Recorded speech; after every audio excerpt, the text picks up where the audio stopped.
porque hay noticias que trascienden en el tiempo. Esto es Minuto a Minuto, más allá de la noticia. ¿Qué tal? Muy buenas tardes y bienvenidos a Minuto, nuestro espacio de entrevistas y análisis de temas de actualidad nacional e internacional aquí en Noticias Reloj. Muy contentos porque este martes 20 de marzo estamos estrenando nuestro proyecto La Radio Fuera de la Radio y quisimos trasladar nuestros estudios justamente el día de hoy hasta la Universidad Latina en su auditorio en la sede ubicada en el campus de Heredia. Así que agradecemos por supuesto la colaboración de todos los funcionarios de la Universidad Latina, pero particularmente la persona de don Johnny Gerardo Vargas, quien nos ha colaborado para poder hacer esta entrevista. El día de hoy planteamos un tema que le es cercano a todos los costarricenses. ¿Quién no ha escuchado del alcance y el impacto de la Sala Constitucional? Así que hoy quisimos preguntar, ¿quién tiene la última palabra? ¿La tiene la Sala Cuarta? Y para poder contestar esas consultas hemos invitado el día de hoy al magistrado Fernando Castillo, quien es abogado constitucionalista y fue procurador constitucional, además asesor presidencial durante la administración de José María Figueres y entre otros votos resalta que avaló el proyecto minero Cruzitas. Por su parte, don Fernando Cruz ingresó al Poder Judicial desde 1972 y es magistrado de la Sala Cuarta desde el año 2004, él es especialista en Derecho Penal, además fue fiscal general de la República y creó la unidad especializada contra la corrupción. Como antecedente, don Fernando salvó el voto en los 13 proyectos de la agenda de implementación del Tratado de Libre Comercio entre Costa Rica y los Estados Unidos. Además, rechaza el tema del matrimonio entre personas del mismo sexo. Caballeros, muchísimas gracias por haber aceptado esta invitación y muchísimas gracias a cada uno de los muchachos que nos acompañan el día de hoy en este auditorio desde la Universidad Latina acá en Heredia. También me acompaña mi compañero Randall Rivera Vargas, coordinador de Noticias Reloj y Monumental. Les damos a los tres la bienvenida. Para comenzar, caballeros, ¿tiene la Sala Cuarta la última palabra, sí o no? Y si debería tenerla o no. Don Fernando. Efectivamente sí la tiene, pero la tiene en esta dimensión. En un Estado social y democrático de derecho, la jurisdicción constitucional está para garantizar el principio de supremacía constitucional y los derechos fundamentales de los ciudadanos. ¿Eso qué significa? Bueno, significa que si bien los otros poderes del Estado pueden tener una interpretación de la Constitución, la última decisión, la última palabra, como lo dice usted bien, doña Michelle, la tiene la Sala Constitucional, es la última palabra en cuanto a la interpretación, lo cual no significa que tengamos un sistema democrático desbalanceado, por la sencilla razón de que los otros poderes del Estado, en su ámbito de competencia, en el ámbito de legislar, en el ámbito del control político, el Poder Judicial en el ámbito jurisdiccional y el Poder Ejecutivo en el ámbito administrativo, pues ejercen plenamente sus competencias. Ahora bien, en un Estado social y democrático de derecho, esas competencias tienen que ser ejercidas conforme al derecho a la Constitución, conforme a esos principios, a esos valores, a esas normas que están en la Constitución y en apego y respeto a los derechos fundamentales de los ciudadanos. La Sala está para garantizar eso exclusivamente. Magistrado Cruz, ¿tiene la última palabra? ¿Coincide usted? Bueno, la última palabra la tiene la Constitución. Lo que pasa es que siempre se quiere evadir el respeto a la Constitución y aparte de eso que la última palabra la tienen los señores diputados, porque cuando parece que tenemos la última palabra es porque ellos nos sometieron a conocimiento nuestro una decisión de trascendencia. Solo dejo pendiente las acciones de inconstitucionalidad, ahí sí, pero es porque, claro, como decía don Fernando Castillo, la Constitución requiere un órgano de respeto, pero yo creo que no se puede decir que la Sala sea como un Senado, como se dice en algunas ocasiones, por tener la última palabra. El Senado es una cosa diferente, digamos, tiene un propósito político institucional distinto, lo que no significa que en algunos casos, cuando los señores diputados someten a conocimiento de la Sala mediante consulta facultativa un asunto de trascendencia, no tengamos en ese momento la última palabra, pero es que fue concedido no solo por los señores diputados, sino porque esa es la voluntad de los diputados en ese momento. Pero muchos otros proyectos no tenemos la última palabra y la tiene el Parlamento. La tiene la última palabra. A ustedes la responsabilidad de deliberar en cuanto a la constitucionalidad o no de los temas. Así es. Ahora, en tiempos recientes prevalece no lo que legisla el diputado en la Asamblea Legislativa y no necesariamente lo que decreta el Ejecutivo, sino más bien finalmente lo que decide o lo que dicta la Sala Constitucional. Desde ese punto de vista, ¿ustedes creen que esto sea una fuente de ingobernabilidad, como lo han dicho diversos sectores? ¿Qué es la gobernabilidad? Porque esa es una pregunta que yo siempre me hago. ¿La gobernabilidad es complacer a los grupos de poder o la gobernabilidad es ignorar la Constitución? Yo no sé qué es gobernabilidad. Si lo que se quiere es hacer una serie de cambios, bueno, esos cambios requieren en un Estado democrático la convergencia de distintos valores y distintos actores. Yo creo que no es una fuente de ingobernabilidad.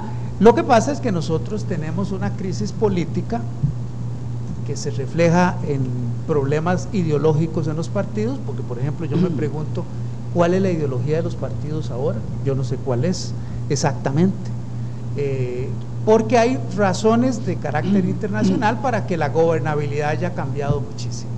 Gobernabilidad es globalizarse, gobernabilidad es postergar el Estado social, gobernabilidad es postergar las garantías del artículo 50, medio ambiente, una sociedad equitativa.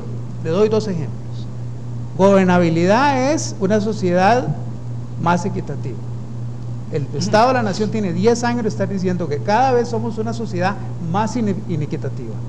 Eso es gobernabilidad. ¿O es que la Sala tiene que decir cuándo tiene que ser más equitativa la sociedad? No lo puede decir.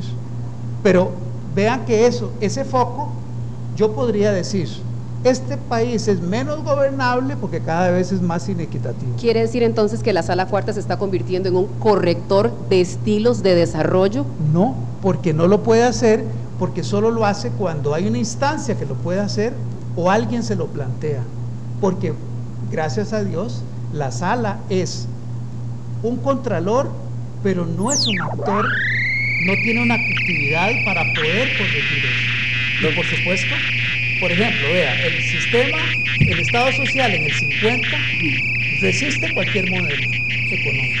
¿Por qué? Bueno, porque la Sala no puede determinarlo. Eso se discutió en el tema del TLC. Pero claro, yo puedo orientar la sociedad para un lado o para otro. Pero si usted se ve al tema de la equidad social en este país, tenemos una asignatura pendiente hace mucho tiempo. Don Fernando, pero el Poder Ejecutivo y el Poder Legislativo a veces intentan brincarse la Constitución política según su criterio. No, no brincársela, pero sí el tema, porque gobernar es tratar de ejercer el poder en su máxima expresión con pocos controles. Pero claro, la Constitución es el marco básico para eso. Hay momentos en que eso no es posible hacerlo.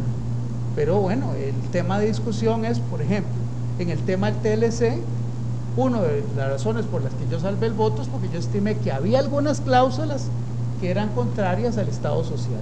Bueno, los demás compañeros estimaron que no. Bueno, vea que un asunto de tanta trascendencia como el TLC no fue un problema de gobernabilidad. Claro que hay que consultarlo.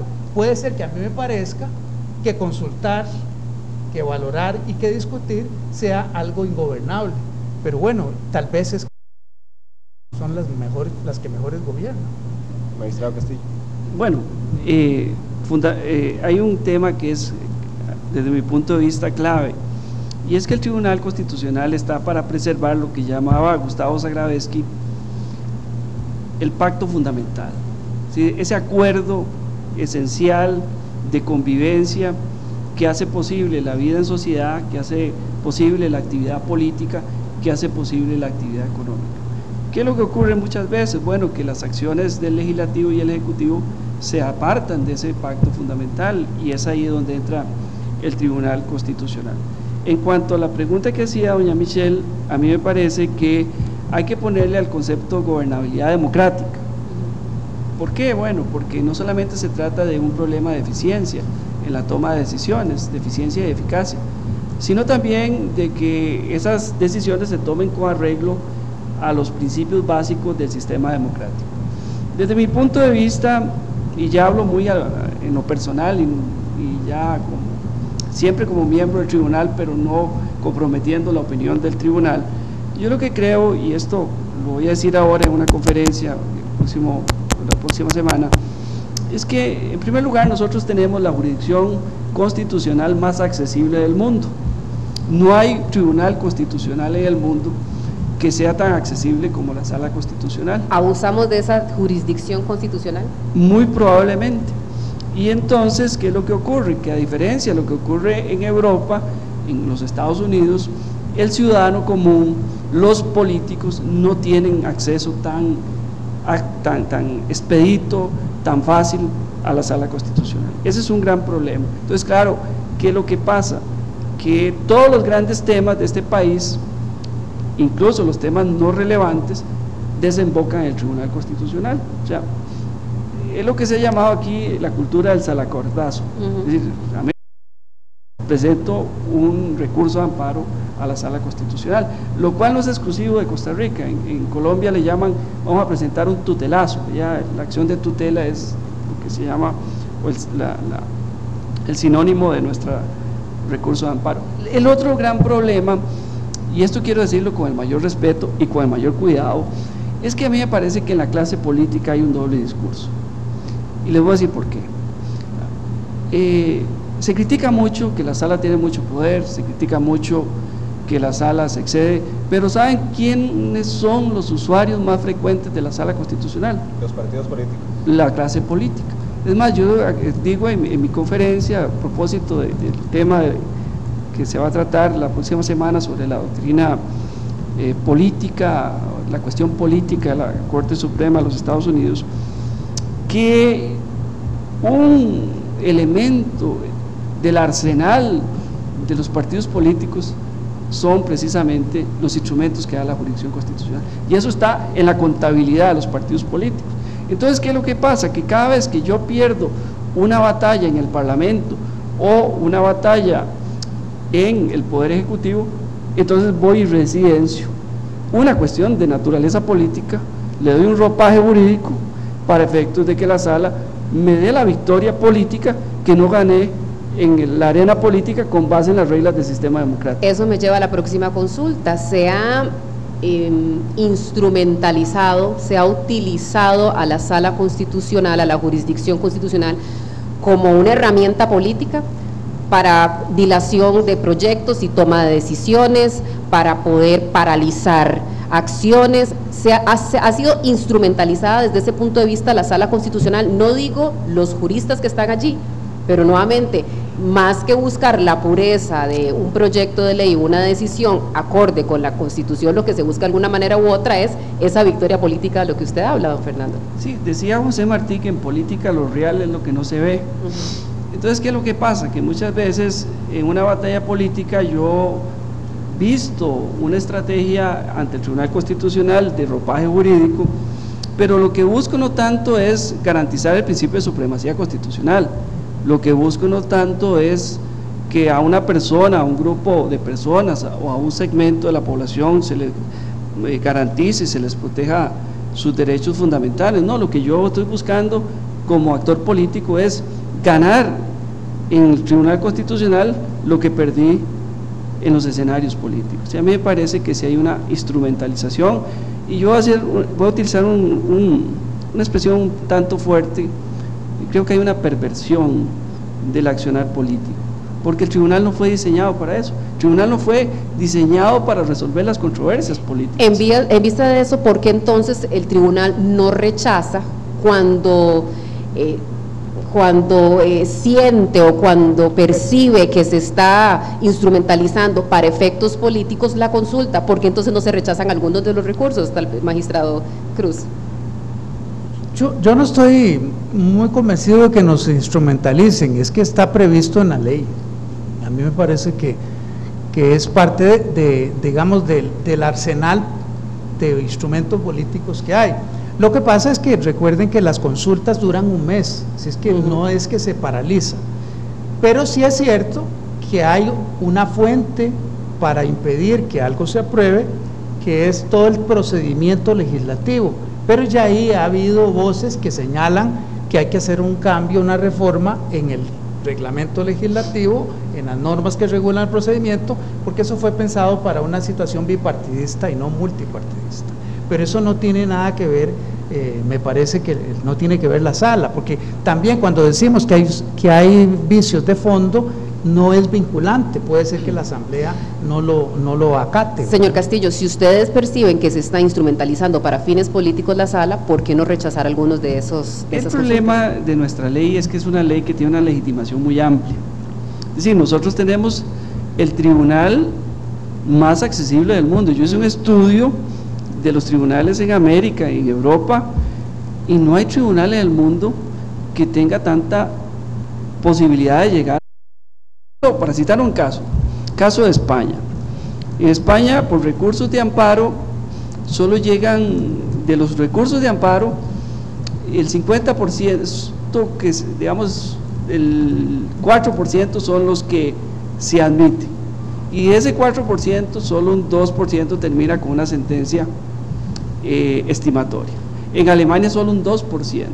¿Qué es lo que significa esto? Bueno, que a diferencia de lo que ocurre en Costa Rica, en esos países la justicia constitucional no está de la mano del ciudadano.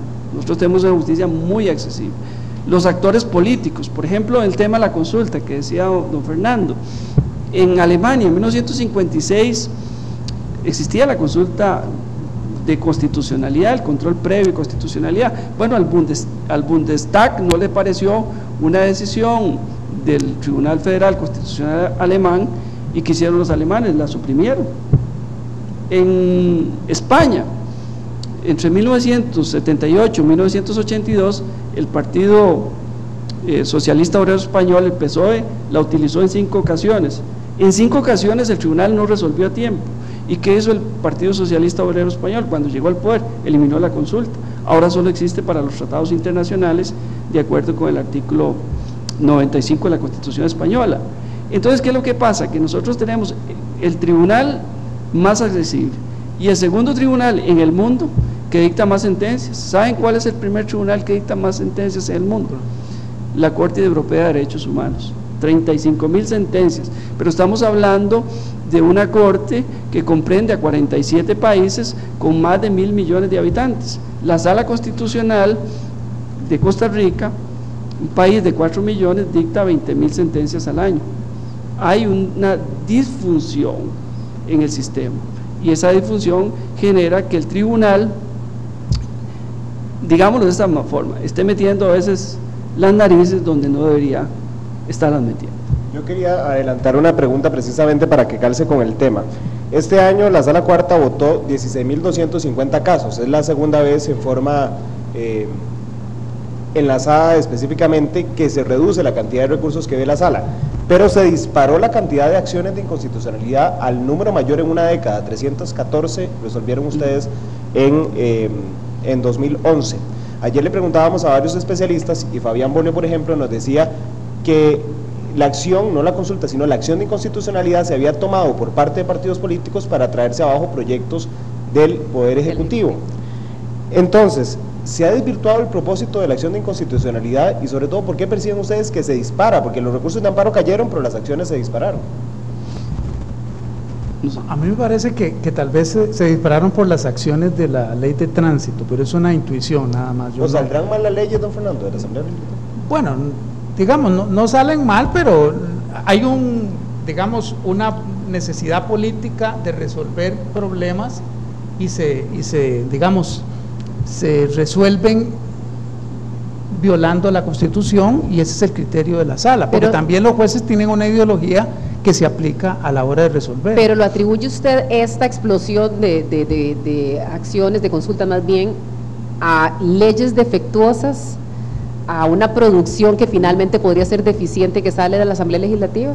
A mí me parece que en el tema de la ley de tránsito ha habido como una disfunción muy grande, que yo no puedo calificar en este momento porque no las hemos resuelto todas, pero claro que efectivamente es un tema que se convirtió en un tema central.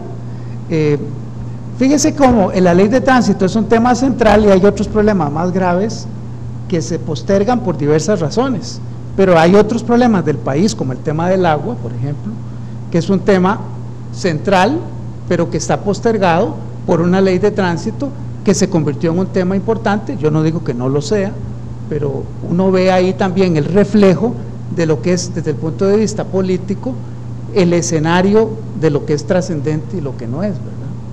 Magistrado Castillo.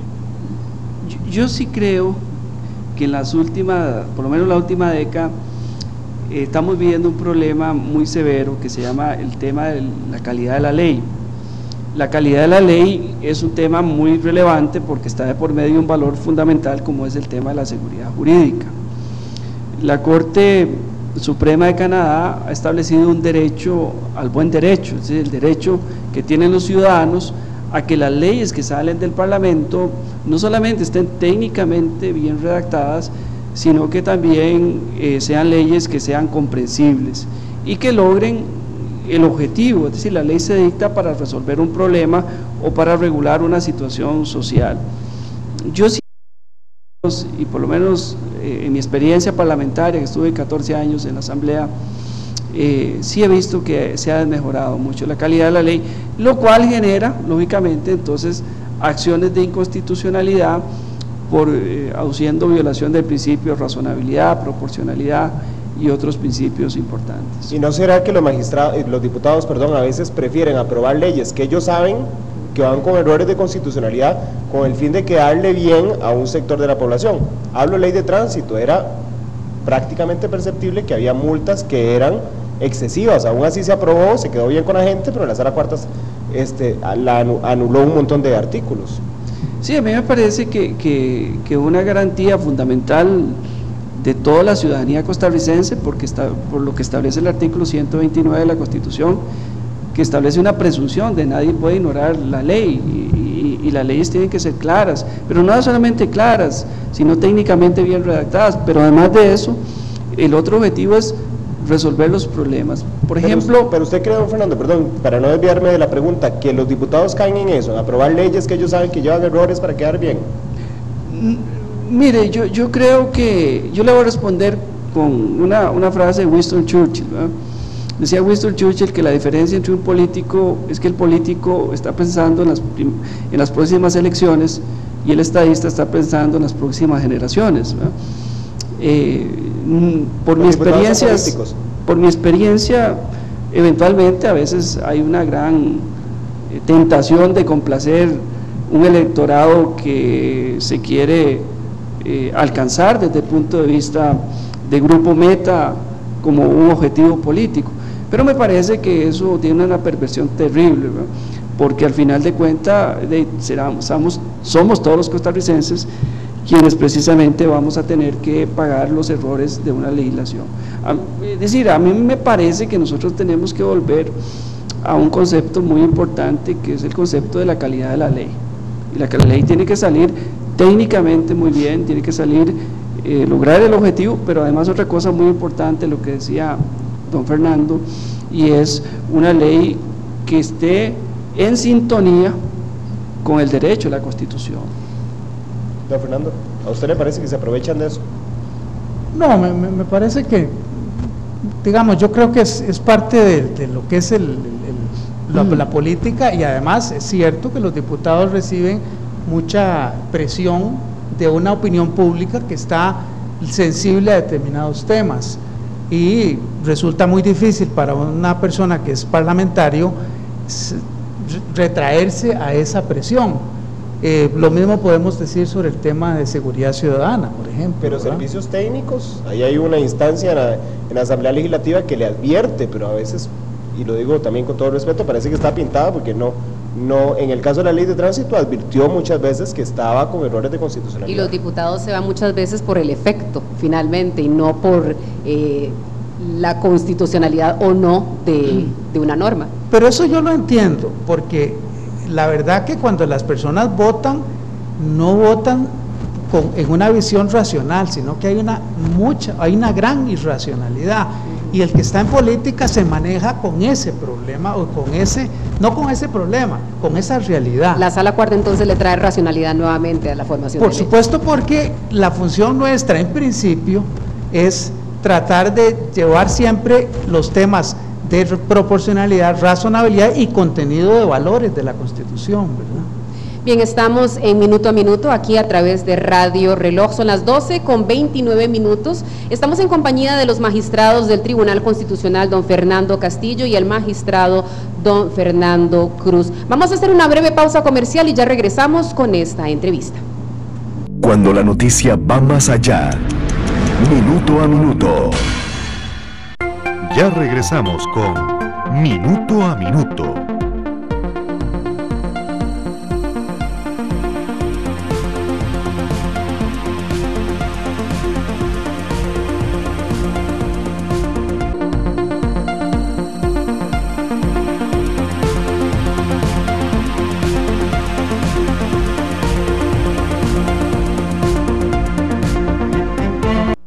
Cuando la noticia va más allá, Minuto a Minuto. Continuamos en esta transmisión especial de Minuto a Minuto desde la sede en Heredia de la Universidad Latina, en compañía de los magistrados del Tribunal Constitucional, Fernando Cruz y Fernando Castillo, y el día de hoy hemos planteado un tema en general. ¿Tiene la Sala Cuarta la última palabra? Antes de la pausa conversábamos sobre la necesidad de perfeccionamiento de la ley y cómo de alguna manera u otra la Sala se ha prestado para justamente ajustar, acercar las normas que salen del Congreso a la Constitución de nuestro país. Ahora, me gustaría preguntarles, hemos hablado sobre la Asamblea Legislativa y sobre lo que debe hacer en muchos casos la Sala Constitucional para arreglar lo que sale del Congreso. Sin embargo, el pasado 27 de febrero, la Sala Cuarta le ordenó a la presidenta no sancionar la ley antitabaco, finalmente, y eso que ya la ley había sido aprobada en segundo debate. Más de uno se quedó pensando, caramba, le están ordenando a la presidenta no sancionar una ley. ¿Podríamos decir que la Sala Cuarta está por encima de los otros poderes? No, en lo más mínimo, lo que hicimos nosotros fue aplicar lo que dice la ley. El artículo 100, párrafo segundo de la Ley de la Jurisdicción Constitucional, lo que dice es que cuando se ha votado en segundo debate y no se ha comunicado la consulta, entonces se ordenará la suspensión de la sanción y la publicación. Incluso el mismo reglamento de la Asamblea Legislativa, el artículo 143, inciso 6, mantiene la misma, o sea, contiene la misma norma. Y cuando se discutía esta reforma al reglamento, que fue el diputado Muñoz Quesada, él le explicaba que por qué en este caso tenía que suspenderse ya la sanción y la publicación. O sea, no es un irrespeto a la señora Presidenta de la República, ni mucho menos, es simplemente una aplicación de lo que dice la Ley de la Jurisdicción Constitucional. Sin embargo, es una manifestación que no tiene precedentes. No habíamos escuchado antes que la Sala le ordenara a un presidente no sancionar una ley. No, que yo recuerde, no hay precedentes, me parece que es la primera vez, pero veámoslo en lo que es el sentido. Si hay una consulta que está pendiente, aunque el acto formalmente haya pasado al segundo debate, esa consulta, si tiene legitimidad, debe mantener la pretensión, que es el contenido esencial de la norma que mencionó don Fernando. Así es que yo creo que sí, efectivamente, en algún momento la Sala puede impartir una orden, aunque sea el presidente de la República, porque la ley lo prevé, porque no podemos desconocer también que tenemos limitaciones y que debemos tener autocontención. Pero el texto de la norma, que lo citamos bien don Fernando, lo señala claramente, existiendo además un grupo de diputados que plantea la consulta, y esa consulta estaba dentro de las previsiones legales y constitucionales para poder detener el acto que seguía, que era la publicación de la norma conforme al segundo debate que ya se había realizado. Excluyendo este caso que ustedes nos hablan, ¿ustedes creen que la Sala Cuarta se ha excedido en algún momento? Tal vez en algún voto salvado de alguno de los dos. ¿Ustedes creen que la Sala se ha excedido, magistrado Castillo? Yo tengo votos particulares, sobre todo en el tema del procedimiento parlamentario. Yo no creo que se ha excedido, yo lo que creo es que son visiones de cómo debe ejercerse la justicia constitucional. Pero ¿usted ha pensado alguna vez que la sala se metió donde no tenía que meterse? Por ejemplo, en el caso de mis votos particulares, le hablo, yo tengo, en el tema de la conexidad, por ejemplo, en materia del derecho parlamentario, yo tengo una visión más, digamos, más laxa, no tan rigurosa como lo tiene la mayoría. En el tema, por ejemplo, de la publicidad de los proyectos de ley, de los textos sustitutivos, en el tema, por ejemplo, de cuántas consultas deben hacerse por proyecto de ley, pero son mis votos particulares. Yo le pregunto su opinión personal, sí, si usted cree que la sala se ha excedido alguna vez. Yo creo que, a mí me parece que dada la naturaleza de la función de legislar y dada la naturaleza de los procedimientos parlamentarios, yo ahí prefiero que el tribunal tenga la menor intervención posible, pero eso no es la visión de la mayoría. Yo en eso, tal vez para... Interpreto que sí se ha excedido, Fernando. Yo entiendo las limitaciones que tienen ustedes en algunos casos, pero interpreto que sí se ha excedido. Digamos, tal vez hay un control, yo le llamaría un control un tanto asfixiante para los miembros de la Asamblea Legislativa, pero ese es mi voto particular. Tal vez don Fernando podría dar la visión. Es que el tema del exceso hay que vincularlo al tema de las minorías. Entonces, casualmente, uno de los problemas cuando la sala declara o señala algún vicio en el procedimiento es casualmente porque la mayoría parlamentaria, por razones que comprendo políticamente, ignora las opiniones o los recursos o las instancias de las minorías, de los grupos de minoría. Y eso, por supuesto, se exacerba en los últimos años porque tenemos una asamblea que es de minorías, digamos, hay más bien una mayoría minoritaria, digamos, no hay, hay mayorías, lo cual no significa que sea mejor o peor que haya solo un bipartidismo o un multipartidismo, pero casualmente el concepto complementario de si se excede o no la sala es que en el tema del procedimiento siempre hay un equilibrio entre la decisión, la mayoría y el respeto a la minoría. Caballeros, vamos a hacer una pequeña, no pausa comercial, sino un paréntesis en esta entrevista para informarles de un movimiento sísmico de 6,5 grados en la escala abierta de Richter que se dio a las 12:03, esto en el sur de México. La información que nos brinda la agencia de noticias EFE da cuentas del movimiento de 6,5 grados en la escala de Richter en el sureste de México, sin que hasta el momento se reporten daños materiales o víctimas.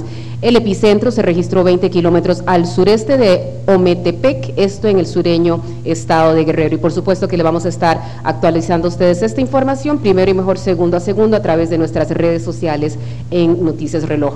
Ahora sí, retomando el tema del análisis y la entrevista que estamos haciendo, en vista de las críticas, que si se excede o no la sala cuarta, que si está por encima o no de otros poderes, que si tiene atribuciones o no de un Senado, ¿creen ustedes que este es el momento de pensar en una reforma del Tribunal Constitucional de sus alcances? ¿Es este el momento de pensar en esa reforma? Bueno, se ha venido hablando muchas veces de reformar la ley de la jurisdicción constitucional.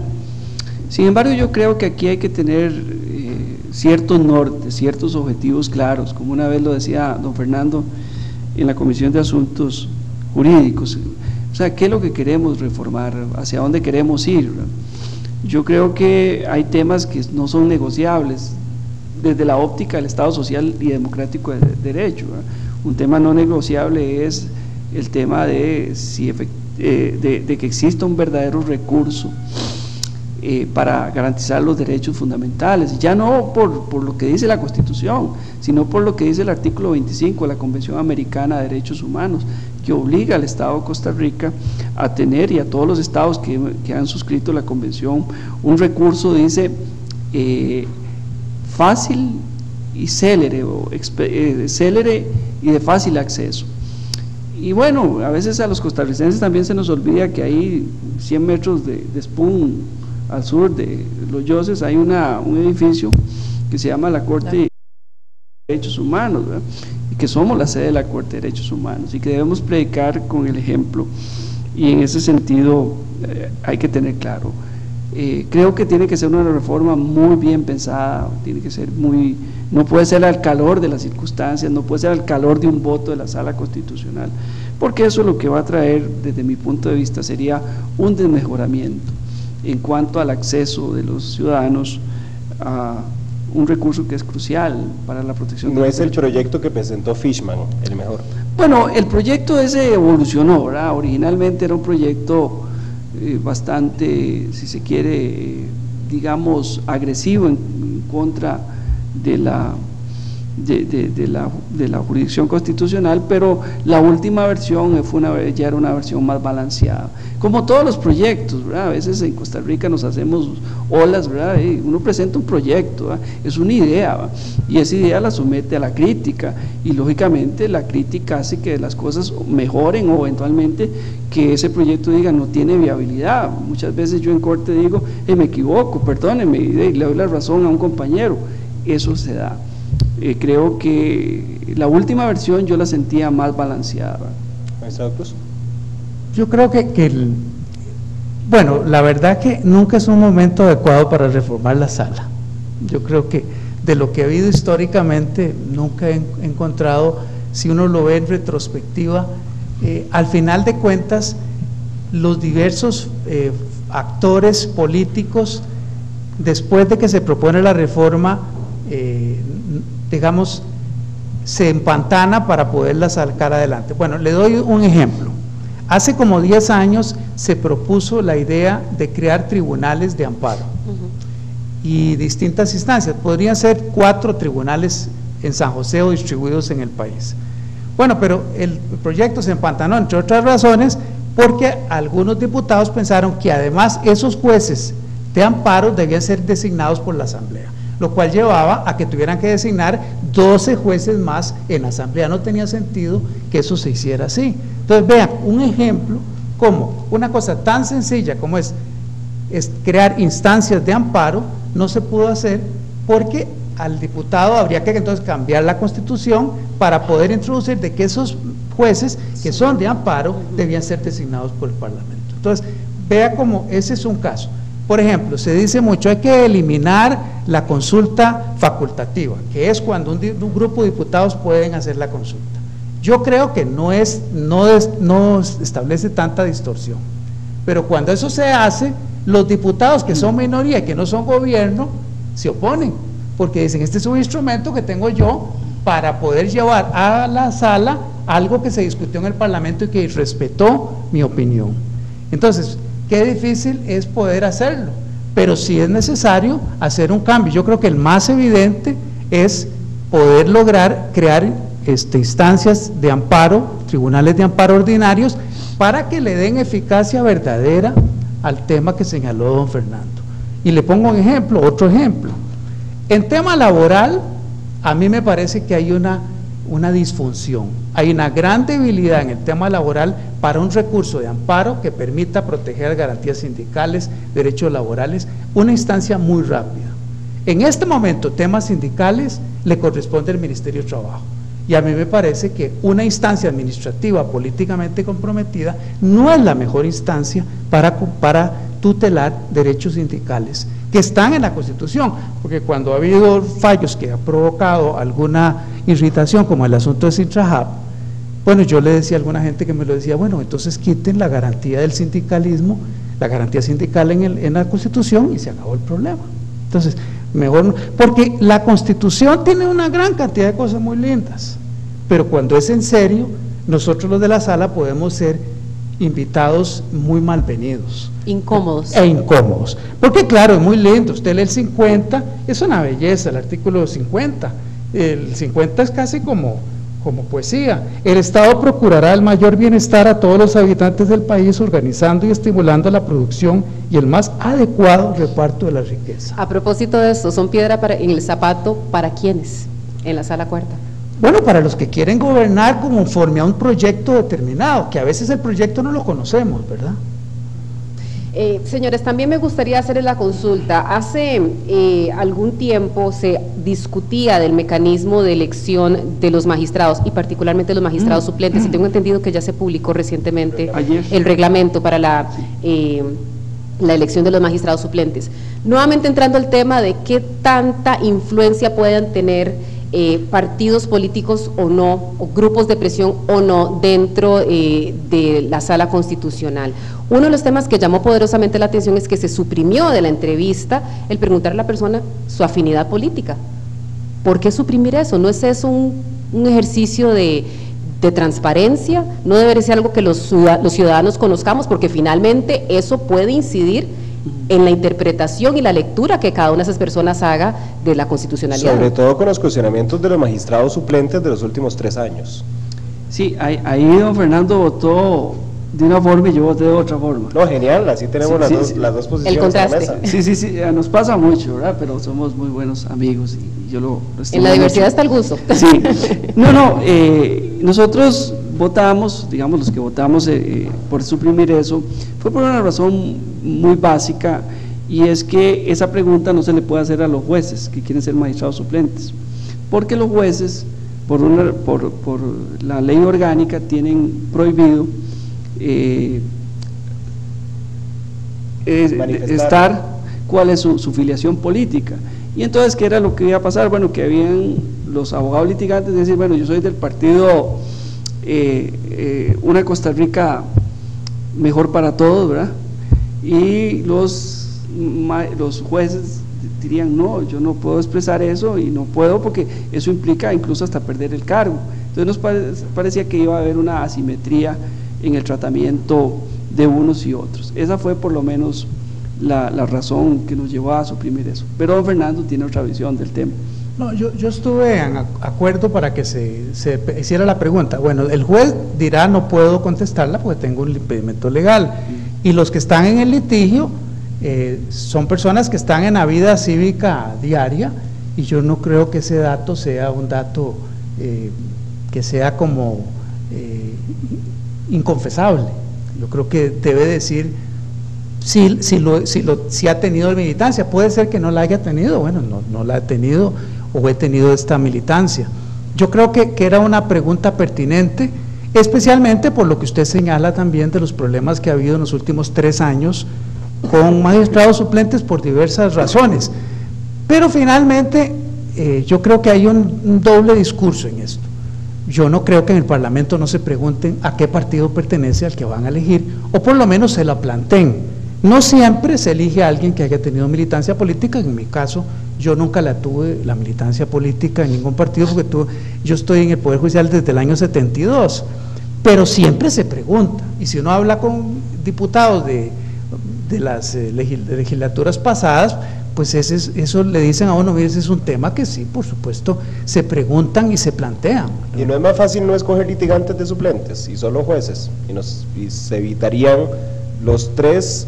si no me corrigen, pero los 3 magistrados suplentes que han tenido alguna polémica en los últimos años, Federico Sosto, Moisés Fashler y Bolaños, que no recuerdo el nombre, Rodrigo Fernando Bolaños, Fernando Bolaños, ninguno de los 3 era jueces de carrera, eran litigantes, eran abogados que se les llamaba una semana o un mes a servir de magistrados. Yo creo que hay una incompatibilidad esencial que por tradición se ha mantenido, pero hay una compatibilidad esencial, y conozco además gran cantidad de magistrados suplentes litigantes que han sido excelentes jueces, intachables, pero sí hay una incompatibilidad esencial entre alguien que es litigante y en una semana deja de ser litigante y pasa a ser juez, y eso genera una serie de distorsiones. Contamina el proceso, podríamos decirlo, por intereses privados que pueda tener. Por supuesto, eso es decir, es una amenaza que está presente, y además con una contradicción en esencia, porque al juez se le exigen una gran cantidad de limitaciones, y a este señor que va a hacer lo mismo llega a la sala en condiciones especiales porque la Constitución los reconoce. Ahora, ¿cómo garantizar la potabilidad de lo que disponga la Sala Constitucionalidad y de alguna manera u otra, perdone que use la palabra, pero la inocuidad de los que están en la sala, los propietarios y los suplentes? Porque nuevamente, tal vez no habrá militancia política, pero puede que haya afinidad política, tal vez no haya cercanía, qué sé yo, pero todo el mundo es familia de alguien, todo el mundo conoce a alguien. ¿Cómo garantizar, o cómo le explicarían ustedes a los costarricenses que nuevamente lo dicho por ustedes, lo actuado por ustedes, lo que deciden es lo más químicamente puro posible. ¿Cómo garantizar eso? Bueno, yo cuando entro a la sala de votación, a partir de ese momento, bueno, ahí yo no tengo amigos, no tengo partidos políticos, no tengo hijos, no tengo padres, simplemente lo único que tengo ahí es una convicción de que lo que yo voy a votar tiene que ser conforme a un juramento que yo hice, que es de respetar la Constitución y las leyes de este país. Entonces ahí yo lo que hago es una abstracción, y yo tengo, lógicamente, tengo mi visión del mundo, tengo mi visión de las cosas, y a partir de ahí, con base en lo que dice el expediente, entro y fallo, ¿verdad? Y claro, hay fallos que a veces llego donde mis padres y me dicen, ¿cómo se le ocurrió fallar de esa forma? Bueno, es una visión ya como juez, o sea, el juez no tiene amigos, no tiene hijos, no tiene padres. Don Fernando, pero usted se abstrae y seguramente el magistrado Cruz también se abstrae, pero son 7 jueces.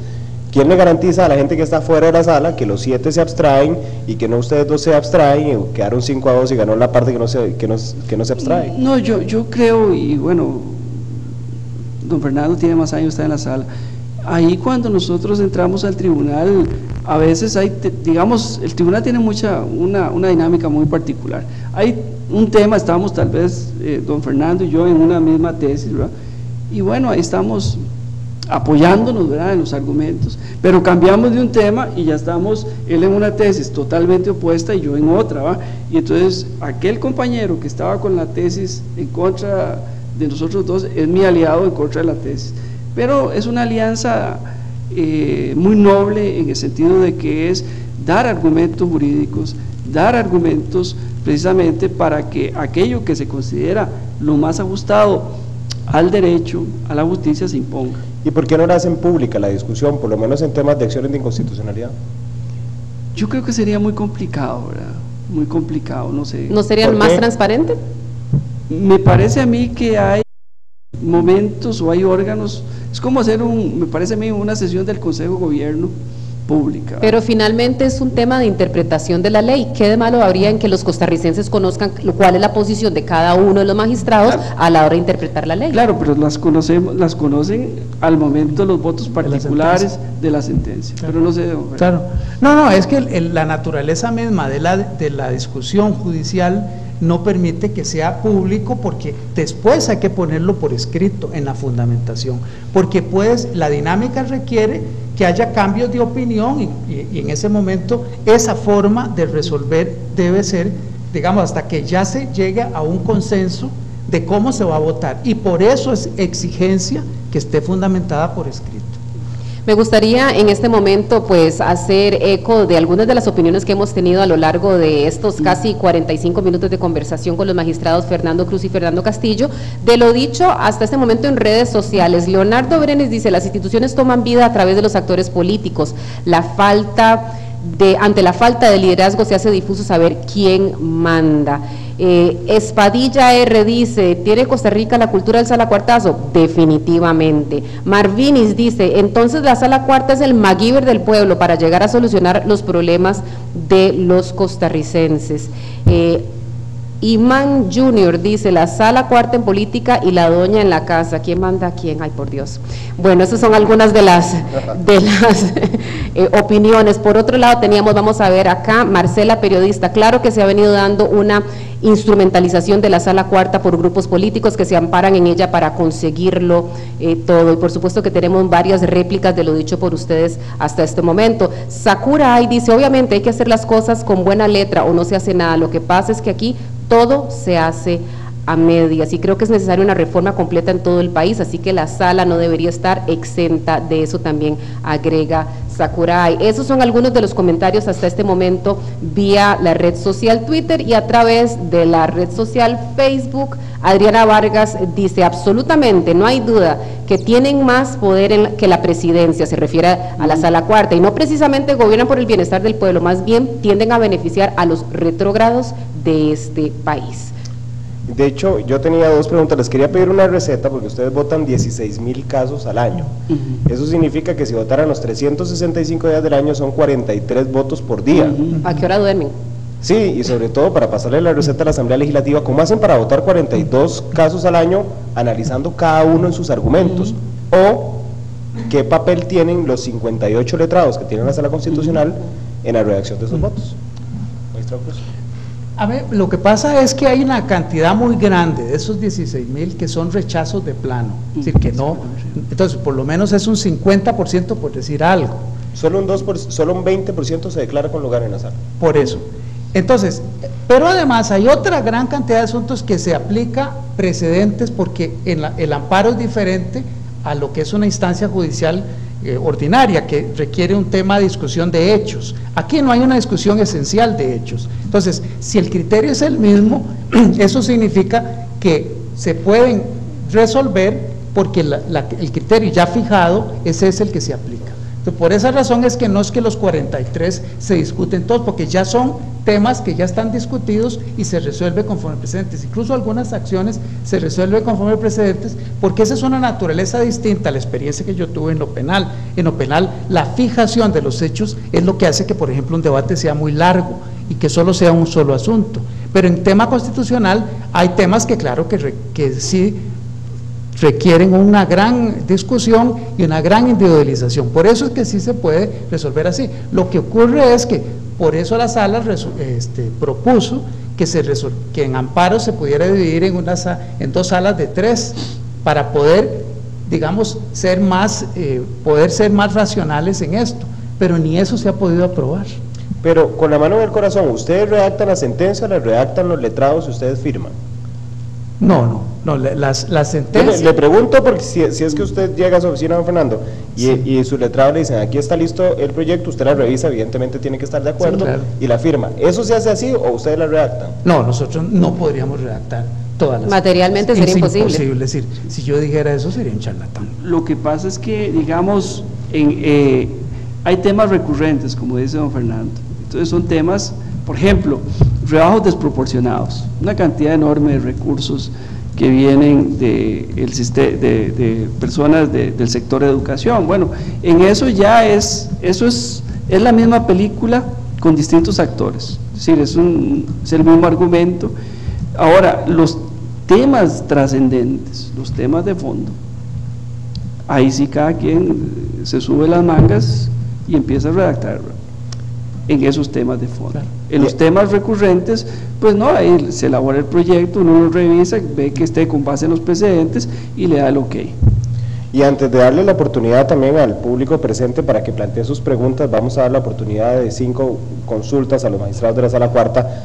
En las últimas semanas ha sido polémico un proyecto de ley ante Corte Plena presentado por el magistrado Ginesta, donde él pedía un cálculo de un aumento por lo que él llamó en su momento un riesgo político. Nosotros en Noticias Reloj le consultamos la semana pasada a la presidenta de la Sala Cuarta y nos decía la presidenta de la Sala que iba en 2 términos, una parte en seguridad física, porque tenían que desplazarse en jornadas de 24 horas a la sala, y otra parte de riesgo político efectivamente, porque podían cobrarles en la reelección de cada uno de ustedes cada 8 años los votos. Pero la pregunta que queda en el aire es cómo un aumento de salario va a disminuir ese riesgo. O sea, un riesgo físico se podría poner poniéndoles guardaespaldas, pero no aumentándoles el salario, o un riesgo político también de otra forma y no aumentándoles el salario. ¿Ustedes estaban de acuerdo en ese proyecto?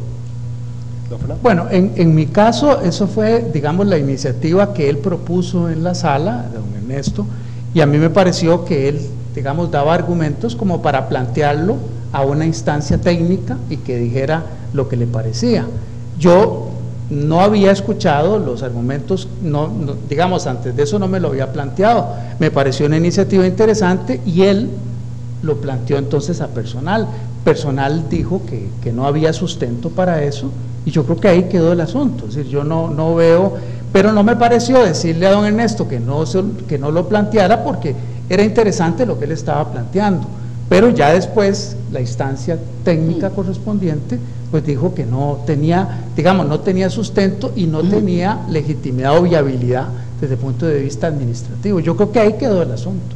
Bueno, sobre todo porque don Francisco Arroyo, el jefe de personal, nos dijo la semana pasada que el aspecto técnico por el que dictaminaron negativamente el proyecto es porque a todos los funcionarios judiciales, incluyendo los magistrados, les pagan La prohibición. Sí, no solo la prohibición, les pagan un ítem que se llama responsabilidad por la ejecución de funciones judiciales, que es el 30% del salario de ustedes, y que ya iba contemplado.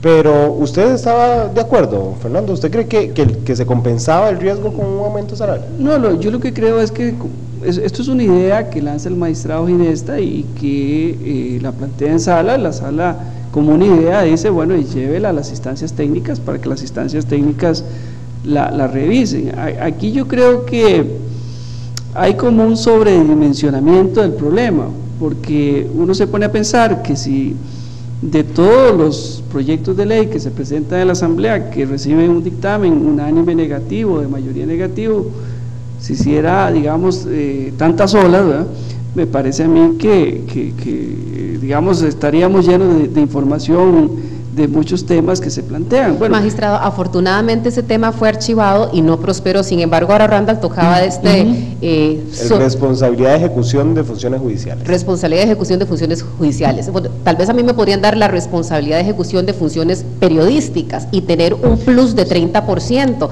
sea, ¿por qué un plus salarial de 30% por la responsabilidad, que es algo inherente a cualquier labor, desde la más humilde, ¿verdad?, de servicios de limpieza, de cualquier tipo de servicio profesional? ¿Por qué un plus por responsabilidad? Me pregunto eso. Ya esto es un tema fuera de cosas de constitucionalidad, un tema, ¿por qué? No, yo también me pregunto por qué, ¿verdad? Porque yo cuando llego uno a trabajar le dicen, bueno, usted es el salario y ahí está, ¿verdad? Se le paga a todos, a los Sí, a todos, claro. Yo lo que creo es que en nuestro país esto responde a un problema de más envergadura, que es el tema, digamos, de si debe este país optar por un salario único o si debe optar por un salario compuesto. Desgraciadamente, en nuestro país las instituciones han ido creando una serie de mecanismos para, digamos, justificar un determinado salario. A mí me parece que por un principio de transparencia, y eso debería plantearse en una ley de empleo público, de determinar cuál debe ser el salario, y si debe ser un salario único o si debe ser un salario con componentes. A mí me parece, y yo lo decía en un dictamen cuando era procurador constitucional, de que la administración pública tiene que pagar buenos salarios, porque los buenos salarios permiten traer personas, buenos profesionales, y no darse lo que se dio con la famosa movilidad vertical en el sector público, donde precisamente por reducir el personal, los mejores profesionales se fueron del sector público. Pero además agrega el salario un 19% de una cosa que se llama índice de competitividad salarial, es decir, lograr equiparar los salarios con otros sectores públicos, además del 30% del responsable. Sí, por ejemplo, eso es muy normal, por ejemplo, en el sector bancario, ¿verdad?, que son empresas públicas que están compitiendo con la banca privada, y lógicamente el gerente del Banco Nacional tiene que tener un salario competitivo, porque si es muy bueno, se lo lleva a otro lado, se lo lleva a una transnacional. La última consulta antes, para no monopolizar nosotros las preguntas, y es, señores, a ustedes se les ha dicho que son miembros del Olimpo, que son inalcanzables y que se creen dioses. Lo han dicho diputados, o lo han dicho también distintos abogados. La semana pasada lo dijo Manrico Oviedo, ¿son ustedes miembros del Olimpo? Y si es así, pues qué afortunados somos de estar compartiendo mesa. ¿Lo son, sí o no, caballeros? Tal vez don Fernando Cruz, que lo va a puerto la risa por la consulta. No, yo la verdad que me siento, lo dije de la primera vez que me nombraron en la sala, muy honrado de que me designaran en ese puesto de la sala constitucional, pero nunca me he creído ni remotamente eso, porque hay muchos valores para uno, solo para empezar y leer el Dalai Lama o leer el Evangelio y leer tantas cosas de lo que significa ser persona. Yo creo que uno nunca debe creer que el puesto en el que está es la que le da la dignidad. La dignidad viene inherente a todos los que estamos aquí, y uno está ahí por circunstancias de la vida. Mañana me jubilo, si Dios lo permite, Ya nadie se va a acordar de que yo estuve en la sala constitucional, a lo mejor hasta me cierran la puerta de la sala para pedir algo. Entonces, yo creo que eso es para mí algo fundamental. Yo nunca he creído que uno, porque tenga un puesto, y menos un puesto como la sala constitucional, que es una instancia digamos, de acceso público y de acceso popular tan importante. No puede uno atender a todo el mundo, pero no creo que...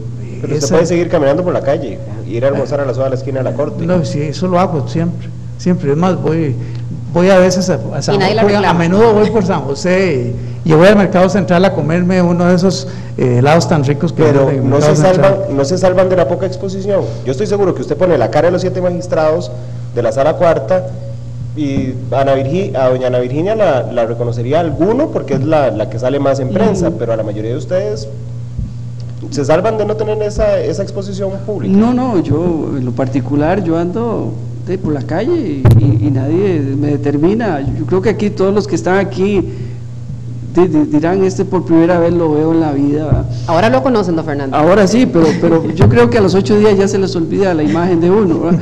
Porque uno no es un personaje político, mediático, no es el político, sí, el político está para precisamente estar en prensa, estar todos los días, porque él tiene que alimentar precisamente su imagen y llegar a los grupos que desea tener a su favor. No, nosotros somos, en lo particular, todos mis compañeros somos personas de carne y hueso, muy sencillas y dispuestos siempre a escuchar. Bueno, vamos a darle la oportunidad a uno de nuestros compañeros que tiene una pregunta del público presente. Por favor, tu nombre y tu consulta. Muy buenas tardes. Buenas, Alexis Rojas. Adelante, Alexis. La consulta a los señores magistrados es el principio de credibilidad de la sala, principalmente por el aumento al sector público de 5.000 colones y a los diputados de 150.000, y la sala avaló el aspecto. Y el otro de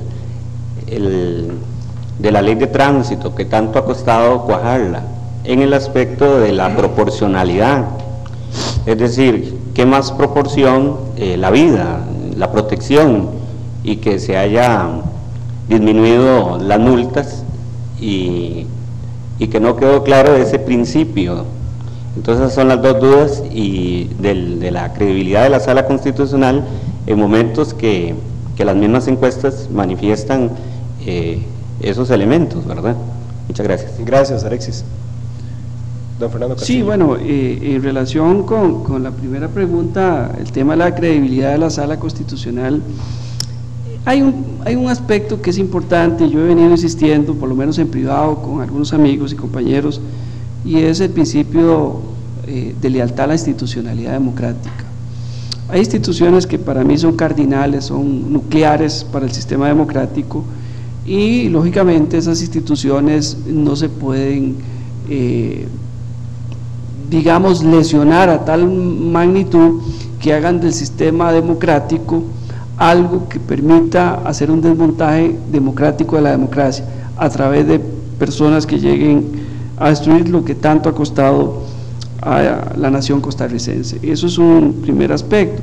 En cuanto al otro aspecto de la ley de tránsito, bueno, hay estudios de campo que nosotros hemos hecho, por lo menos el voto de mayoría, y hemos determinado que el monto de las multas, nosotros no cuestionamos la multa en sí, sino el monto, resultan desde el punto de vista socioeconómico desproporcionadas. Es decir, para una persona, para un chofer de un bus, una multa de 435.000 implica dejar a su familia 2 meses sin... Pero no está acorde con lo que se está tutelando, que es precisamente la vida, un poco lo que apuntaba Alexis. Claro, hay temas que sí y hay temas que no, en eso la sala ha tenido ese cuidado, porque en algunos asuntos la sala ha dicho, bueno, aquí la multa resulta desproporcionada y el bien jurídico tutelado no existe una proporción, e incluso hemos hecho análisis comparativos con otros países y hemos llegado a la conclusión de que en los Estados Unidos las multas son de $100, en Europa son de 100 euros, y en Costa Rica resulta que las multas llegan a ser, de algunos casos, hasta de $900, 450 euros. en países donde el salario base es 4 veces mayor y en Europa es 15 veces mayor que lo que gana un costarricense. Entonces ahí es donde yo creo que hay un balanceo. Ahí incluso queda claro que hasta el Parlamento está en sintonía con los votos de la sala, porque en la nueva ley de tránsito se han balanceado ya las multas, precisamente porque ellos han llegado a la conclusión de que sí, efectivamente, usted no puede dejar a una persona sin alimentar a su familia durante 2 meses. ¿Tenemos otra consulta? Magistrado Cruz, no sé si quiere referirse a la... No, nada más en el tema del salario, la sala ya reiteradamente ha resuelto que el tema de la fijación de salario es de cada uno de los poderes, entonces por esa razón es que se aplicaron los precedentes. Bien, si no hubiera más consultas de los miembros del auditorio, no sé si alguien más tendría alguna consulta.